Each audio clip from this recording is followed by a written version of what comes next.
안녕하세요. 아낌없이 크는 나무 아크나입니다. 오늘 준비한 소설은 김성달 작가님의 소설집 환풍기와 달에 수록된 단편소설 추운 방입니다.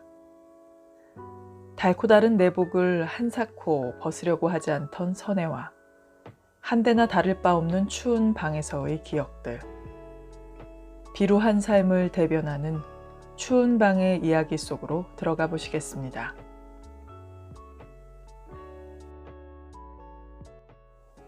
내복. 선혜의 내복이 문제였다. 보름 전에 철우는 북한산 자락에 있는 빌라 투룸으로 이사를 왔고 선혜가 자고 간 것은 나흘 전 한강이 언 날이었다. 방이 뜨거울 정도인데도 선혜는 내복을 벗지 않았다. 봉천동 그녀의 집에서 겨울을 나기 위해 내복이 필요하다는 것을 그 집에 산 적이 있어 철우는 잘 알고 있었다. 그때 철우 단칸방에 연탄불을 갈아주던 선혜와 자연스레 친해졌다. 그 내복 좀 벗어라. 철우는 관계가 끝나기 무섭게 허겁지겁 내복을 찾아 입는 선혜가 끔찍했다. 싫어.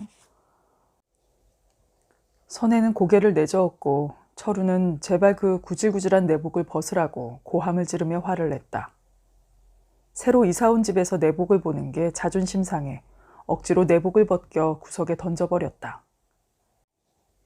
내복을 뺏긴 선혜는 날개 꺾인 새처럼 밤새도록 구석에 웅크리고 있었다. 새벽에 눈을 떴을 때 선혜는 없었고 침대 구석에 내복은 그대로 있었다. 철우는 침대를 정리하며 손에 든 내복을 어떻게 처리해야 할지 난감했다. 지난밤의 일이 기억나 머쓱한 얼굴로 내복을 펴보았다.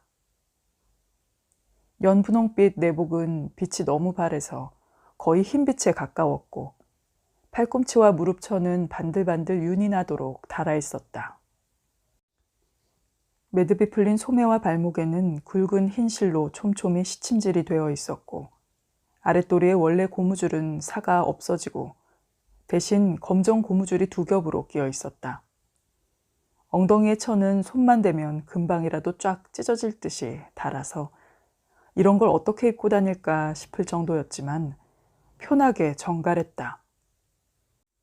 세탁할 때마다 손빨래는 물론이고 팔팔 끓는 물에 삶아 빨래방망이로 퍽퍽 두드려 빠는 게 분명했다. 그렇지 않고서야 오래된 내복이 아기 기저귀처럼 정갈할 순 없었다. 내복을 훑어보는 동안 철우는 살갗에 도돌도돌 돋는 한기를 느끼기 시작했다. 난방장치는 멀쩡한 얼굴로 뜨거운 열을 내뿜는 중인데도 철우는 자꾸만 추웠다. 실내에서 잊고 지내던 운동복을 다시 찾아 입었다. 철우가 무리해서 신축 빌라에 투룸을 구입한 것은 추위가 싫었기 때문이었다. 그동안 숱한 새방을 전전하면서 겪은 추위는 집 없는 서름에 비길 바가 아니었다. 집 없는 서름이란 것도 실상 추위와 같은 불편함이 하나하나 모여 덩어리로 구체성을 띠는 것이었다. 철우는 내복을 가지런히 접어 빈 쇼핑백에 넣어 침대 옆에 두고 외출했다. 학원 강의를 끝내고 밤늦게 돌아와 침대에 눕는데 곁에 세워두었던 쇼핑백이 쓰러져 내복이 드러나 있었다. 그것을 보는 순간 철우는 몸이 오싹 추워지면서 어떤 방 하나가 머리를 떠나지 않았다. 뒤척이다 잠이 들면 꿈에 그 방이 나타났다. 그 방과 더불어 찾아온 추위는 감기처럼 철우의 몸에서 떠나지 않았다. 그 방은 철우가 10여 년 전 잠깐 겨울을 보낸 방이었다. 흔히 과거를 그 시절이라 추억하기 마련이지만 철우는 과거를 방으로 기억했다. 배가 고팠던 방, 추웠던 방, 심신이 고된 방, 몇 달 동안 술만 마시던 방, 책만 읽던 방, 자욱한 담배 연기 밑에서 토론하던 방, 노래만 듣던 방, 누군가를 줄곧 기다리던 방, 그 숱한 방 가운데서 철우 기억 밖으로 불쑥 튀어나온 그 방은 유난히 추웠던 방이었다. 철우는 그 방에서 겪었던 것과 흡사한 추위 때문에 깊이 잠들지 못하고 잠들어도 곧 깨기 일쑤였다. 뜨거운 커피로 얼어붙은 내장을 녹이며 어쩔 수 없이 그 시절과 방을 떠올리며 날이 밝을 때까지 방 안을 서성였다. 지금도 마찬가지였다. 잠옷 위에 파카를 걸치고 커피를 끓여 마셨다. 출입문 투입구 사이로 신문이 떨어졌고 사방은 여전히 고요했다. 목을 타고 흐르는 뜨거운 커피가 내장에 온기를 돌게 하지만 몸은 차갑게 굳어 있었다. 커피잔을 들고 책장을 기웃거리던 철우는 책장 밑에서 크누트 함순의 굶주림을 발견했다. 며칠 전부터 찾았지만 눈에 띄지 않던 이 책은 그 추운 방에서 철우가 수십 번도 넘게 읽은 책이었다. 내가 크리스티나에서 굶주림을 배에 움켜쥔 채 방황하던 시절이었다. 크리스티나는 그곳을 떠나게 되기까지 누구에게 반드시 흔적을 남겨놓고 마는 그런 기이한 도시였다. 로 시작되는 이 노르웨이 작가의 소설이 썬데이 서울과 함께 철우가 그 방에서 읽은 유일한 책이었다.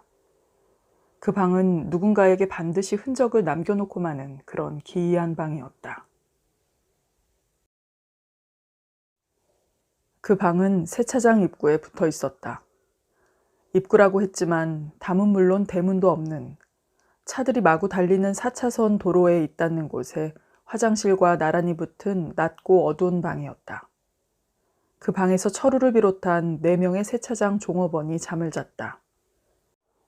길쭉하기만 하고 지나치게 좁아서 잠을 잘 때마다 불편했던 그 방의 아궁이 속 연탄은 새벽이면 싸늘하게 식었다. 삐딱하게 벌어져 주먹 하나 들락거릴 문틈을 추리닝 바지나 걸레로 틀어막고 창문을 이불로 가려도 추위는 뼛속 깊이 파고들었다. 방 안의 걸레와 주전자 물이 자고 나면 얼어붙는 그 방에서 철우는 겨울을 견디고 있었다. 새벽의 냉기와 추위가 진절이 나게 싫고 내장까지 얼음이 들어찬 몸으로 밤을 지새우다가 자동차 경적 소리가 들리면 지체 없이 달려나가 얼음덩어리를 깨고 찬물 속에 손을 넣어야 하는 고통을 매일 아침 겪으면서도 그곳을 떠나지 못했다. 잠이 깬 새벽이면 이불 속에 웅크리고 누워 당장이라도 가방을 꾸려 떠날 궁리를 하면서도 막상 그렇게 하지 못하고 하루하루를 보내는 중이었다. 돌아갈 곳 없는 막막한 처지도 누가 발길을 잡는 것도 아니지만 그곳을 벗어나지 못하고 있었다. 새벽부터 자동차 경적 소리가 요란하게 울렸다. 철우는 어깨를 파고드는 추위 때문에 잠이 깨어 있었다. 새벽이면 얄팍한 온기마저 끊어진 방바닥은 얼음장이 되었고 누가 깨우지 않아도 눈을 뜬 일행은 이불 속에서 어떤 놈이 연탄불 당번이냐고 버럭버럭 소리를 지르지만 신용에 그쳤다. 쉬지 않고 밀려오는 자동차에 물을 뿌리고 비누칠을 한 다음 마른 걸레로 닦아내고 왁스까지 먹이는 동안 추위 속에서 얼었다 녹기를 수차례 반복한 몸뚱이는 일을 끝내고 고무 호스를 창고에 집어넣을 때면 동태처럼 딱딱하게 굳어 손으로 물건을 짚지 못했다. 그런 몸으로 주인집 식탁에 둘러앉아 줄임배를 채우고 방에 돌아와서 누운 뒤 시간에 맞추어 연탄 아궁이를 살핀다는 것은 불가능했다. 매일 연탄불 당번을 정하지만 소용없었고 그를 탓할 수 없었다. 벌써부터 잠이 깨었지만 이불 속에 누워 각자 가슴에 품고 있는 제 알량한 꿈을 뜯어먹으며 추위를 달래다가 경적 소리에 대화가 끊겼다. 세차장 안으로 들어온 자동차 경적 소리는 점점 신경질적으로 높아졌다. 문이 획 열리며 벼락 같은 고함 소리가 터졌다. 무엇들 하고 자빠졌어? 빨리 일어나! 주인 여자의 찢어지는 목소리가 방 안의 냉기를 갈라놓지만 천연덕스럽게 잠꼬대를 내지르며 아무도 눈을 뜨지 않았다. 주인 여자 고함 소리에 이미 익숙해져 있었다. 마침내 매기입까지 옆으로 쭉 찢어진 그녀의 입에서 이 빌어먹을 종자들이? 하는 험악한 욕설이 터지자 부스스 일어난 것은 정선아이였다. 사타구니에 손을 쳐박고 능청스럽게 방금 깬 얼굴로 주위를 할금거리며 하품을 한 정선아이는 종업원 중에서 가장 어렸다. 중학교 졸업하고 아버지가 취직시킨 이발소에서 사환으로 있다가 가슬가슬한 머리카락이 너무 싫어 무작정 야간 열차를 탄 정선아이는 시키지 않아도 세차장 일의 마무리는 물론이고 기름걸레처럼 금방 더러워지는 방 안의 이불과 남의 작업복까지 세탁하는 부지런한 성격이어서 주인 여자 성화를 외면하지 못하고 항상 먼저 일어나곤 했다. 너무 춥다. 지금쯤 우리 집 방 아랫목은 자글자글 끓고 우리 형은 등이 타는 줄도 모르고 자빠져 잘 텐데. 추워. 너무 추워. 궁시렁거리며 밖에 나간 정선아이가 곧바로 손님에게 던지는 부침성 있고 활달한 인사소리가 들리면 방 안에서는 안심이 되어 천장을 쳐다보며 딴청을 피웠다. 밖에서 고무 호스로 물을 뿌리는 기척이 들리면 그제야 일행은 마지못해 일어났다. 심통이 난 입을 꾹 다물고 밖으로 나가 정선아이에게 너 때문에 너무 일찍 일을 시작한다고 퉁바리를 주지만 그 사이 빨갛게 언 볼의 한쪽 보조개를 깊게 파며 싱글거리는 정선아이를 미워할 순 없었다. 새벽에 세차를 끝내고 늦은 아침을 먹고 나자 갑작스럽게 하늘이 어두워졌다. 주인 여자의 이마에는 짙은 그늘이 드리웠고 종업원들은 즐거웠다. 날이 굳은 날에 세차를 하는 정신 나간 사람은 드물었다. 주방에서 나온 종업원들은 세차장 사무실 갈탄 난로 곁에 둘러앉았다. 날씨가 굳은 날엔 둘러앉아 쉴 때도 있었는데 이때마다 삼척 아이들의 동무대였다. 고등학교를 졸업하고 드럼과 색소폰을 배우려고 무작정 서울로 온 둘은 고향 친구였다. 일이 끝나면 음악학원으로 달려갔다가 자정이 되어 돌아왔다. 틈만 나면 갈탄난로를 드럼 삼아 두드리고 빗자루를 색소폰처럼 불며 공연을 했는데 오늘도 주인 여자의 쇠를 긁는 고함 소리에 눈물을 머금고 중단되었다. 갑자기 잠잠해지자 분위기가 서먹서먹하고 정선아이는 유난히 울적해져 창밖을 우두커니 바라보고 앉았다.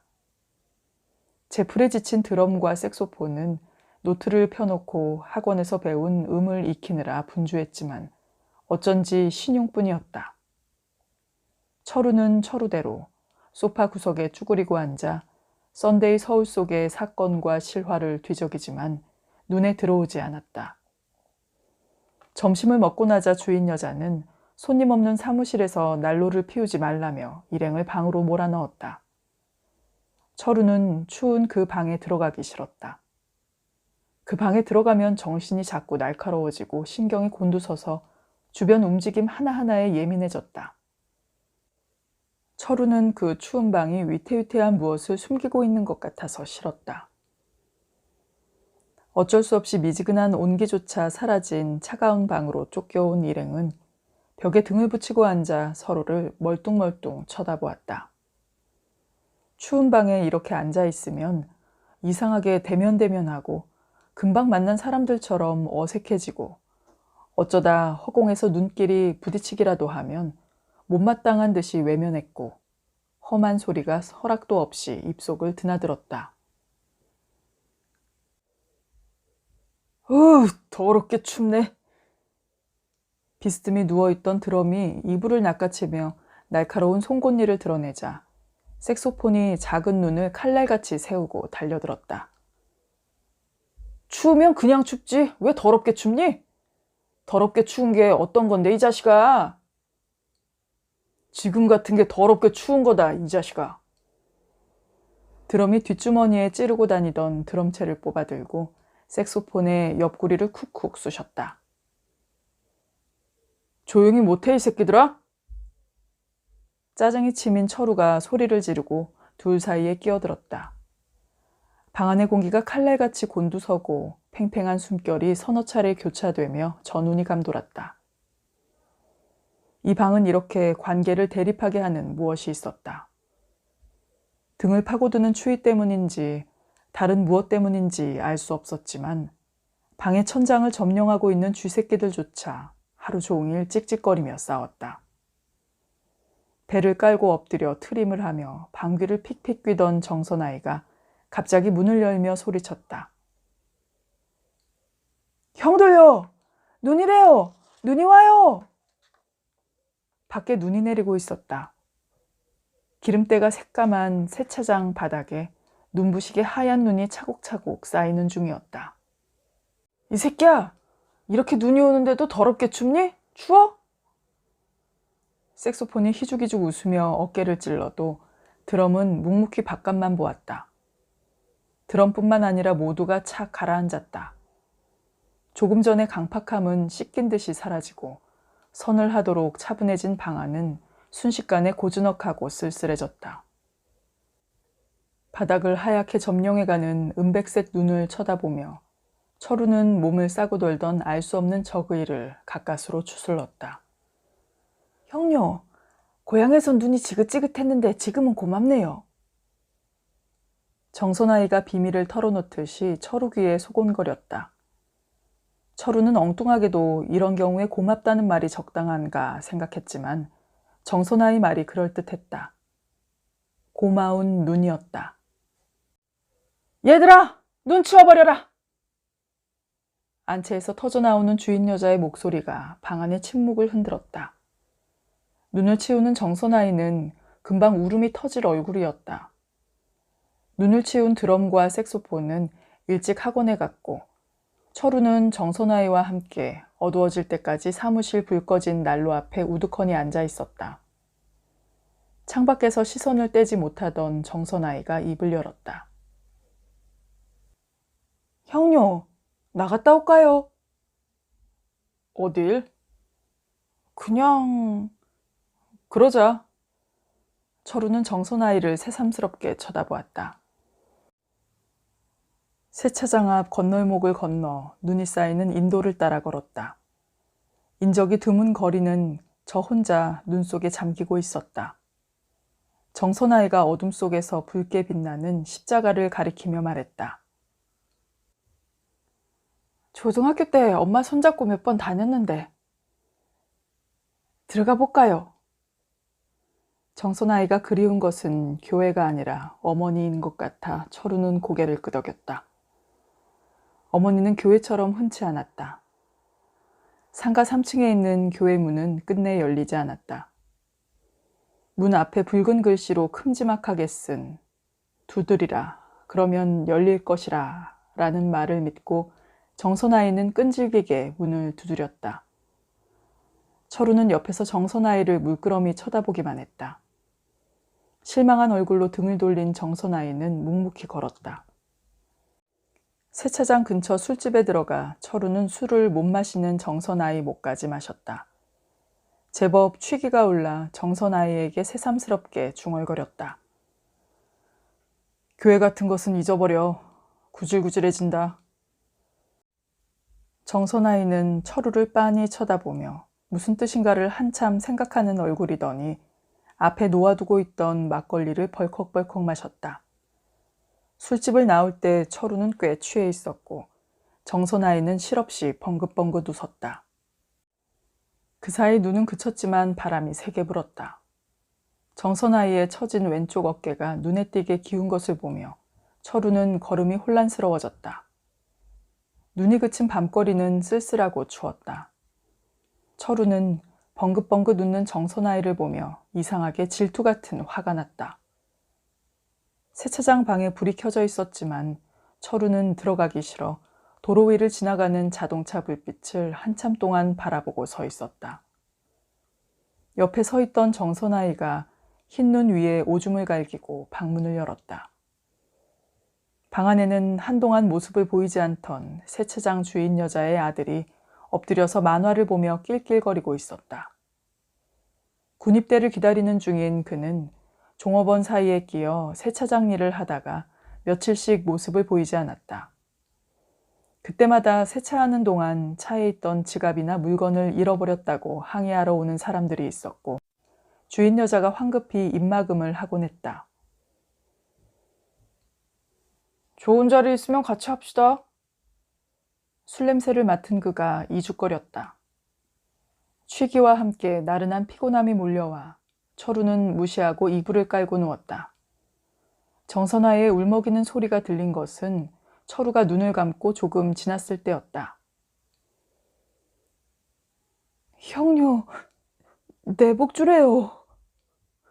형녀, 내복 주래요. 거듭 울먹이는 정선아의 목소리에 철우는 눈을 떴다. 픽픽 웃는 주인집 아들 앞으로 바싹 애가 탄 얼굴의 정선아이가 무릎걸음으로 다가가 있었다. 유난히 흰 얼굴에 눈동자가 노란 주인집 아들은 정선아이를 미련한 곰새끼 다루듯이 했다. 야 임마, 입은 걸 어떻게 벗어? 형녀, 벗어줘요. 난 내복 없으면 추워서 못 자요. 글쎄, 한번 벗겨보라니까. 주인집 아들은 속에 입은 내복을 밖으로 내보이곤 벗길 테면 벗겨보라는 태도였다.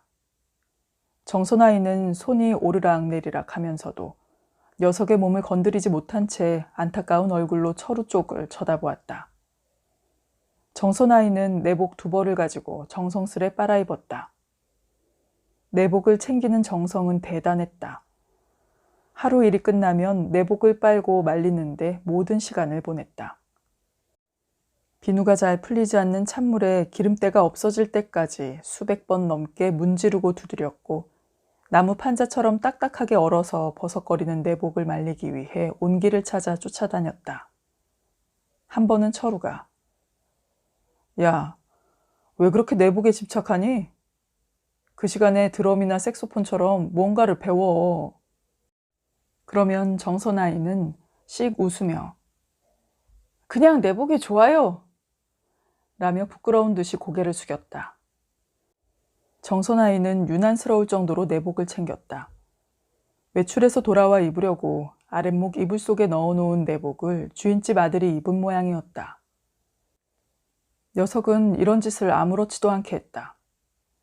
방 안의 벽에 걸어놓은 종업원들 옷 가운데에 마음에 든 것이 있으면 허락도 없이 입어버리고 가끔 가방을 뒤져 워크맨이나 현금 같은 것에도 손을 댔다. 녀석 때문에 세차장 일을 그만둔 종업원도 여럿이었다. 철우는 녀석이 귀찮고 잠을 방해받기 싫어 단호하게 말했다. 내복 돌려줘라. 녀석을 노려보는 철우 몸에 갑자기 이제껏 경험한 적이 없는 강한 적의가 타올랐다. 그것은 열리지 않는 교회 앞에서 미련하게 계속 문을 두드리는 정선아이를 옆에서 지켜보며 느꼈던 것과 같은 것이었다. 철우는 녀석의 허리를 분질러버리고 얼굴에 붉은 선혈을 낭자하게 발라놓고 싶은 분노에 헉헉 숨이 막혔다. 평소 이 정도 적의를 가질 만큼 녀석이 철우에게 실수한 것이 없었다. 역시 방이 문제였다. 추운 방은 추위를 연료 삼아 칼날 같은 적의를 용광로 불꽃처럼 타오르게 했다. 강렬한 적의를 느낀 것인지 핏기가 가신 해쓱한 얼굴로 철우를 노려보며 주인집 아들이 씹어뱉으며 방을 나갔다. 이씨, 웬 참견이야! 조금 후 칼로 갈기갈기 찢어놓은 내복이 방 안으로 휙 날아들었다. 정선아이는 걸레가 된 내복을 들고 앉아 훌쩍거렸다. 철우는 삐죽하게 드러난 정선아이의 누런 덧니가 싫고 기분 나빴다. 넌 걸핏하면 질질 짜니 사는 새끼가. 철우의 고함 소리에 파랗게 질린 정선아이는 내복을 품에 끌어안고 이불 속으로 들어갔다. 철우는 다시 누웠지만 정신이 말짱해 잠이 오지 않았다. 손에 잡힌 굶주림을 펼쳤지만 글자가 눈에 들어오지 않고 아무런 의미가 없는 짓거리 같아 덮어버렸다. 몸을 잔뜩 웅크린 정선아이는 곧 코를 골았다. 얼굴에 눈물이 말라 얼룩졌고 두어 번 흐느끼며 잠꼬대를 했다. 꿈을 꾸는 모양이었다. 철우는 조금 전에 보인 맹목적인 적의가 당혹스러웠다. 추운 방에서 웅크리고 떨며 결국 세상 미워하는 법을 먼저 배웠구나 하는 자괴감이 머리를 쳐들었다. 갑작스레 까칠까칠하고 씁쓸한 맛을 본 기분이어서 잠이 오지 않았다. 학원에 간 삼척 아이들은 저희끼리 한잔 하는지 돌아올 시간이 훨씬 지나도록 나타나지 않았다. 바람이 드센 모양으로 전선줄 우는 소리가 점점 커졌다. 철우는 바깥의 인기척에 삼척 아이들인가 하고 내렸던 스위치를 얼른 올렸다. 형광등 빛이 긴 꼬리를 그었다. 방 안으로 바람이 훅 밀려왔고 기분 나쁜 숨결이 함께 느껴졌다. 고개를 들어보니 주인집 아들이 입술 끝을 묘하게 비틀며 어둠 속에 서 있었다. 너 좀 나와. 섬뜩하게 음산한 소리로 철우를 불렀다. 빨리 나와 이 새끼야. 철우가 몸을 일으키는 사이 그 사이를 못 참고 녀석이 움치듯 다그쳤다. 그 소리에 놀라 벌떡 일어난 정선아이가 철우와 녀석을 뚜릿뚜릿 살피더니 울먹였다. 형들요, 왜 이래요? 잘못했어요. 내가 잘못했어요. 정선아이는 부들부들 떨며 문에 기대고 있는 녀석과 철우 곁을 빙빙 돌며 어쩔 줄을 몰라 했다. 넌 저리 빠져, 병신 새끼야! 녀석의 목표는 철우였지만 정선아이는 얼른 비켜나지 않았다. 허리를 굽실거리며 두 팔을 앞으로 내젓고 있는 정선아이를 귀찮은 벌레 보듯 노려보던 녀석이 칼을 빼들었다. 칼끝이 정확하게 철우의 목을 겨냥하고 있었다. 철우는 헉 숨을 들이켰다. 칼끝에 사리가 살아 번뜩였고 그 앞을 막아선 정선아이가 위태위태해 보여 물러나라고 소리쳤다. 정선아이는 막무가내로 녀석 앞으로 다가가며 헐겁게 웃었는데 장난이라도 하는 표정이었다. 형녀, 왜 이래요? 왜 이래요? 너 이 새끼 죽고 싶어? 왜 자꾸 지랄이야? 녀석은 시퍼런 칼을 허공에 휘두르며 악을 썼지만 정선아이는 헐거운 웃음을 그치지 않은 채 자꾸 녀석 앞으로 다가갔다. 이 새끼가 어딜 자꾸 기어들어? 녀석이 말끝을 씹어뱉는 것과 동시에 정선아이가 손으로 배를 감싸고 꼬꾸라졌다. 숨을 헐떡이며 서 있던 녀석이 칼을 버리고 뛰어나갔다.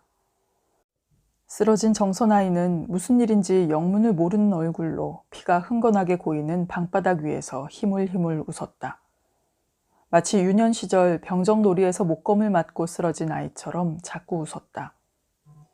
눈을 부릅뜨고 서 있던 철우는 황급히 녀석의 뒤를 쫓았지만 사라지고 없었다. 응급실에 실려간 정선아이는 출혈이 너무 심해 다음 날 죽었다. 철우는 몇 번이나 경찰서에 불려다녔다. 사건의 원인이 내복 때문이었다는 철우의 말에 담당 형사는 기가 찬 얼굴로 혀를 찾고 정선아의 아버지는 맨손으로 얼굴을 잡고 문질렀다. 도망쳤던 주인집 아들은 사흘 만에 잡혀 교도소로 갔고 삼척 아이들은 짐을 꾸려 야간업소에서 일을 하며 드럼과 색소폰을 배운다고 그 방을 떠났다. 철우는 모두 떠난 그 추운 방을 지키며 혼자 지냈다. 담당 형사는 조사가 끝날 때까지 그 방을 떠나지 못하게 했고 주인 여자는 그 와중에도 세차장 일을 쉴 수 없다며 직업 소개서에서 다른 종업원을 데려올 때까지 철우를 붙잡아 놓았다. 철우는 두려움과 공포, 죄책감이 소용돌이치는 마음으로 빈 방을 견뎠다. 정선아이의 핏물로 흥건했던 방은 아무 일도 없었다는 듯 여전히 추웠고 천장에 쥐새끼들이 싸우는 소리도 여전히 들렸고 문 밖에서 새벽을 깨우는 자동차 경적 소리도 여전했다. 무엇 하나 달라진 것이 없었다. 그 빈 방에서 몇 번의 밤을 보내며 철우는 갑작스레 사회의 전부를 보아버린 것 같은 당혹감에 한동안 몸을 떨었다. 세상이란 놈은 위험하고 시끄러운 것, 흉측하고 포악한 것들을 모두 집어삼키고도 지극히 태연하고 느긋한 모습을 하고 있다는 것에 대한 당혹감이었다. 철우는 더욱더 어이없는 당혹감에 눈을 질끈 감고 말았는데 그 위험하고 시끄러운 것, 흉측하고 포악한 것의 상징이 세차장 주인집 아들이 아니라 철우 자신일 수도 있다고 하는 것이었다. 정선아이가 피를 흘리며 죽은 방에서 태연하게 잠을 자고 밥을 먹고 세차를 하며 그럭저럭 살고 있다는 사실이 자꾸 철우를 흔들었는데 그것은 안도감과 불쾌감이 뒤섞인 뻔뻔스러운 흥분 같은 것이었다. 꿈속에서 정선아이는 환하게 웃으며 손을 흔들었고 그때마다 철우는 소리를 질렀다. 웃지마, 웃지마, 제발 웃지마. 그렇게 웃을 수 있는 세상이 아니다. 하지만 정선아이는 언제나 웃는 얼굴이었다. 철우는 가방을 꾸려 지독히 추웠던 그 방을 나오면서 화로 속에 함순에 굶주림을 던져버렸다. 잔뜩 흐린 하늘 위로 검은 연기가 한가닥 피어올랐다가 사그라지는 것을 보며 철우는 세차장을 빠져나왔다. 철우는 들고 있던 함순에 굶주림을 제자리에 꽂았다. 청계천 헌책방에서 우연히 발견하고 구입한 것이었다. 순간적인 회한에 빠져 집으로 가져왔지만 막상 책장에 꽂으려고 하자 내키지 않고 우중충한 재앙덩어리를 다시 끌어들인 것 같아 깨림칙해서 버릴까 하다가 그냥 두었었다. 방 안의 추위는 여전했다. 철우는 어깨에 걸치고 있던 파카에 팔을 끼우고 목까지 단추를 채웠다. 달력 옆에 붙은 온도계의 붉은 줄이 노란 스탠드 불빛 밑에서 선명하게 29도를 가리키고 있었다. 철우는 창문을 가린 두꺼운 커튼을 열었다.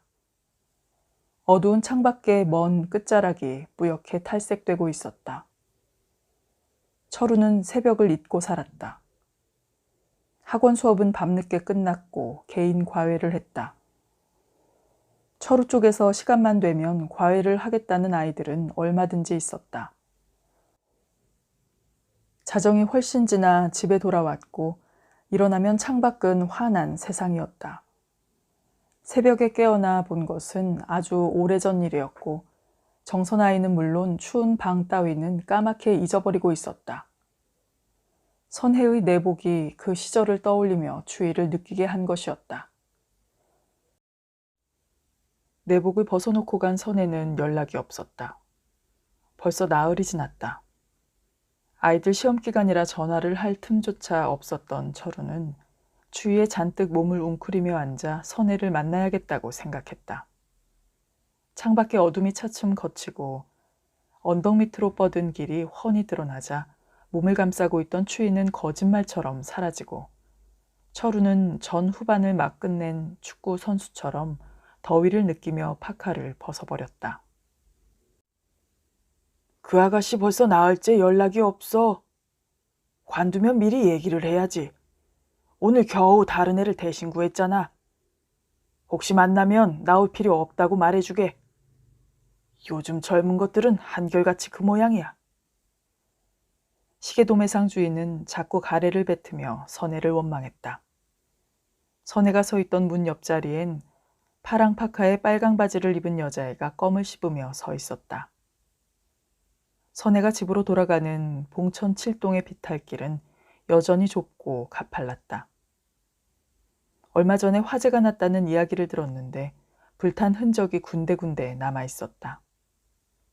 철우는 3년 전 학원가에 처음 발을 들일 무렵 매일 이 길을 오르내렸었다. 걸핏하면 코피를 터뜨릴 정도로 힘겨운 나날이었는데 밤늦도록 기다리던 선혜가 어깨를 나란히 하고 함께 이 길을 오르며 많이 위로해 주었다.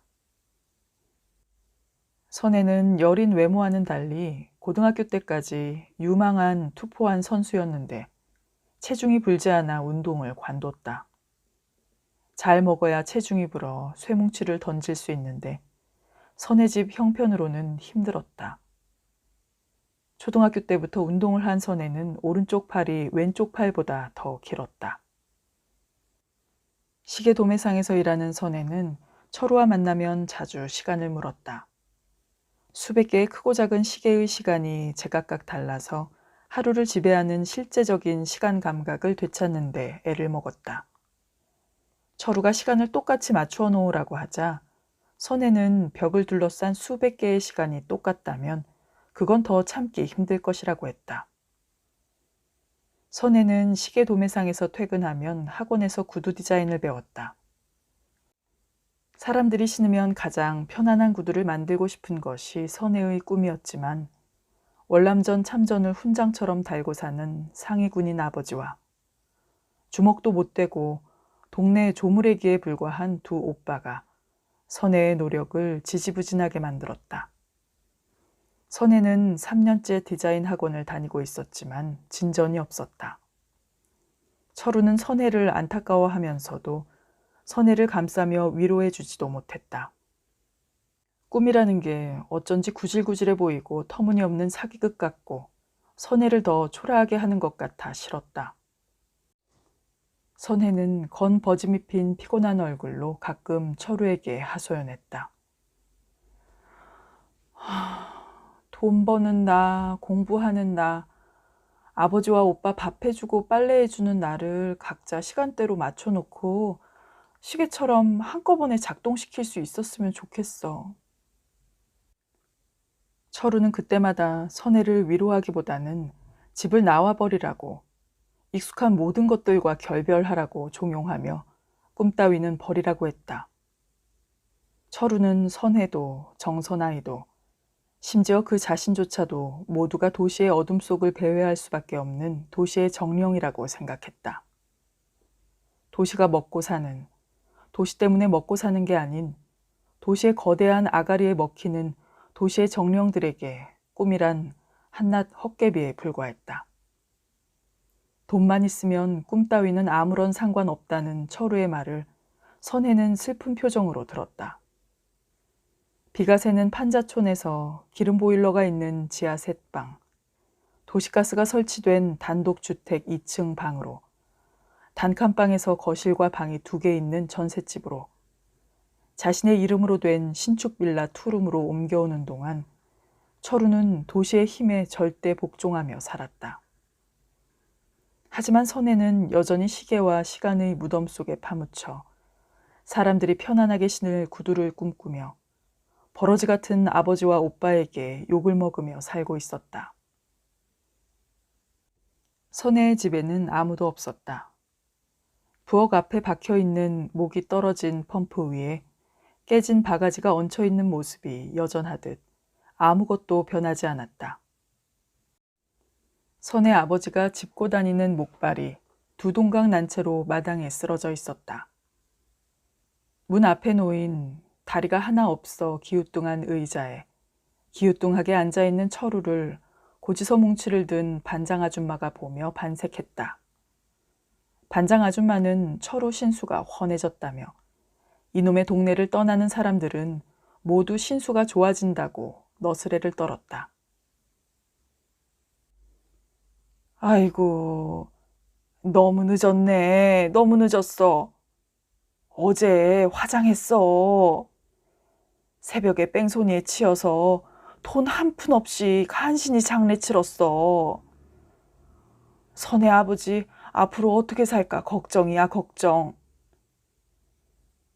철우가 선의 행방을 묻자 반장 아주머니는 죽은 사람보다 산 사람 걱정이 태산이었다. 적십자 회비 고지서를 방 안에 들여놓은 반장 아주머니는 혀를 끌끌 차며 사라졌다. 철우는 부러진 목발만 보고 있었다. 철우는 세차장 추운 방에서 느꼈던 뻔뻔스러운 흥분을 선혜도 가지기를 바랐다. 눈을 부릅뜬 채 살인을 지켜보았고 그 현장 속에서 일주일 동안이나 뒹굴며 느꼈던 흥분. 그럭저럭 살아갈 수 있다는 안도감과 불쾌감이 혼재된 그 흥분을 선혜 역시 느끼기를 원했지만 선혜는 지나치게 감상적이고 착했다. 내복을 벗어두고 나간 날 선혜는 무슨 생각을 하고 바람이 매서운 새벽거리를 걸었을까. 내복을 벗은 선혜는 많이 허전하고 아주 추웠으리라. 철우는 부러진 목발을 매몰차게 외면하고 얼음이 깔린 비탈길을 급하게 내려왔다. 철우는 다른 날처럼 강의를 하고 밤늦게 퇴근을 했다. 헤드라이트 광선을 창 끝처럼 찌르며 집으로 가는 버스가 왔다. 늦은 밤 신도시에서 서울로 가는 버스는 언제나 빈 차였다. 철우는 오늘도 4번째 좌석 창 쪽에 앉아 높이 치솟은 아파트가 뿜어내는 불빛을 불나비가 불을 바라보는 것 같은 눈으로 바라보며 차가운 창에 머리를 기댄 채 서울로 왔다. 버스는 막힘없이 달렸고 철우는 그렇게 선혜를 잊고 싶었다. 건널목에 서서 신호등을 기다리는데 건너편 속옷 가게 간판이 눈에 띄었다. 철우는 걸음이 혼란스러워졌다. 정선아이와 함께 문이 열리지 않은 교회 앞에서 돌아설 때처럼 걸음이 혼란스러웠다. 무엇에 떠밀리듯 속옷 파는 가게 문 앞까지 와서 망설이다가 셔터에 갈고리를 거는 주인 모습에 허겁지겁 안으로 들어갔다. 여자 내복 한 벌 주세요. 사이즈가 어떻게 되죠? 목장갑을 낀 가게 주인이 물었다.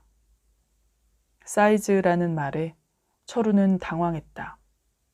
선혜의 모든 것이 생각나지 않고 생소했다. 깡마르고 긴 팔만 생각났다. 주인이 낮고 빠르게 다그쳤다. 사이즈 말씀하세요.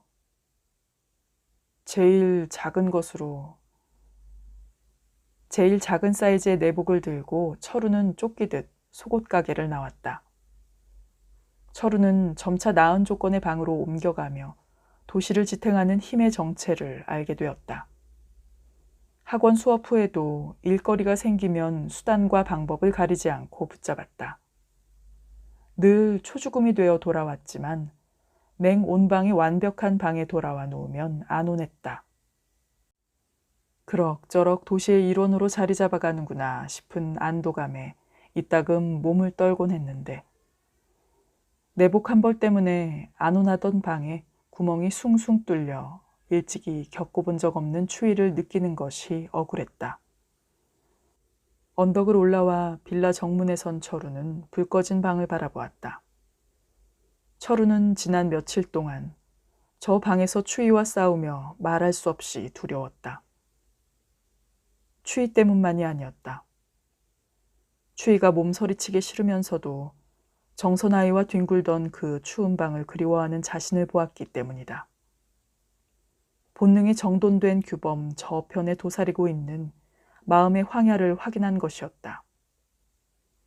거친 비바람이 사납게 몰아치는 황야. 그 황야가 그리운 것이었다. 철우는 그런 자신을 인정하기 싫었다. 추위에 시달리면서도 그것을 부정하려고 안간힘을 썼지만 번번이 실패하고 그 존재를 인정해야 했다. 철우는 알고 있었다. 마음속 깊이 황야를 그리워하고 인식하며 살아가는 한 그 역시 하천과 시장바닥, 음습한 뒷골목을 떠돌며 혼잣말을 중얼거리는 도시의 정령일 수밖에 없다는 것을. 세차장 추운 방을 빠져나오며 느꼈던 뻔뻔스러운 흥분을 유지하는 것이 무엇보다도 지금 절실했다. 어떤 상황에도 그럭저럭 살아갈 수 있다는 안도감과 불쾌감이 혼재된 그 뻔뻔스러운 흥분이 선혜가 죽은 지금 무엇보다도 철우에게 필요했다. 야박하더라도 새 내복 속에 선혜를 묻어버리는 수밖에 없었다. 옆구리에 낀 내복이 스르르 바닥에 떨어졌다. 철우는 허리를 구부려 내복을 집어 옆구리에 단단히 끼고 계단을 올랐다. 방문에 열쇠를 꽂으며 철우는 오늘 밤 겪어야 할 추위가 끔찍하게 느껴졌다.